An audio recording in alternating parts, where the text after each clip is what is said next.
وبما أنه صار موسم مونة المكدوس فعملت لكم اليوم فيديو للمكدوس خطوة بخطوة رح يخليكم تعملوا المكدوس بطريقة مضمونة ومظبوطة 100%، مع لون بشهي ومكدوس رح يضل معكم السنة كاملة بدون ما يحمض أو يتغير طعمته أو يرتخي أو يصير فيه شي. شوفوا لي هاللون اللي بشهي والمنظر اللي بيفتح النفس، واكيد الطراوة انا لسه لانه جديد يعني ما طري على الاخير، لازم تستنوا اسبوع لتاكلوا اطيب مكدوس. بس لا تبخلوا علي بلايك وتعليق لتوصلكم وصفاتي باستمرار.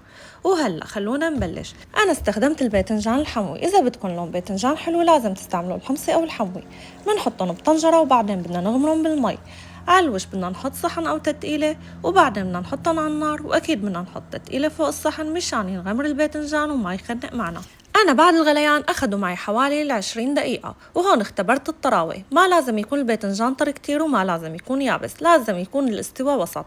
بعدين بدي قيمهم من المي السخنة وفورا بدي أحطهم بمي باردة، وبس بردوا معنا بدي قيم القمعة هي اللي فوق من المكدوسة وصفهم بصينية لحتى يبردوا معنا شوي. وبس خلصت كميات الباذنجان كلها ويكون برد معي بدي يكون محضرة الملح الصخري.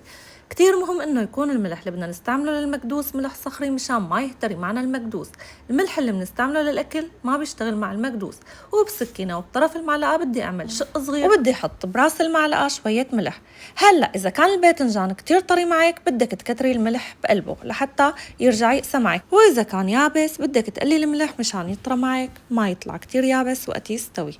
بالنسبة لي الاستوى وسط، فحطيت مثل ما شايفين بطرف المعلقة أو تلتة يعني تقريبا للمعلقة الصغيرة، وبدي حطهم بمصفاية أو سحارة والتم لتحت بده يكون. أنا حطيتهم بمصفاية لأنه الكمية عندي قليلة، إذا كمية كبيرة حطوهم بسحارة، وبدكم تغطوها بصحن أو رخامة أو خشبة وتحطوا تتقيلة كتير كبيرة مشان يتصفى الباذنجان معنا من كل المي اللي فيه. هالخطوة بتاخد من يوم ليومين حسب كمية الباذنجان. عندي 700 جرام جوز ل5 كيلو باذنجان، فرمتهم وحطيت فوقهم كيلو فليفلة بعد ما دبلته بالشمس وطحنته، وراس ثوم وملح صخري أكيد. بعدين بخلطهم مع بعض وببلش بحشي الباذنجان من نفس الشق اللي حطيت فيه الملح، بدي افتحه وارجع احشي الباذنجانة. كمية الحشوة بالباذنجانة بيرجع لكم، للي بيحب الحشوة كتير بكتر حشوة واللي بيحبها وسط بقلل شوي. بعد ما حشيت الباذنجانة بدي امسحها بقماشة او محرمة مطبخ، هاي الخطوة ضرورية مشان يطلع معي الباذنجان نظيف. بعدين بدي صفهم بالقطرميز، والصف بالقطرميز بده يكون التملة فوق مشان ينزل الزيت فيه ويغبه.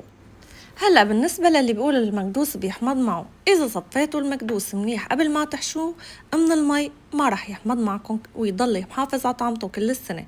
وبعد ما حشينا الباذنجان ومسحناه بدنا نصفهم بالقطرميز، ومثل ما شايفين أنا هون صفيت القطرميز بهالطريقة، وبدي رصه شوي مشان لما عبي زيت ما يفوش معي الباذنجان على الوش، ولا تعبوا القطرميز على الأخير مشان ما يفور الزيت معكم كتير. وهلا بدي احط زيت الزيتون فوق المكدوس على مهلي لحتى اضمن انه يتعبى وينغمر حبات الباذنجان كلها بالزيت.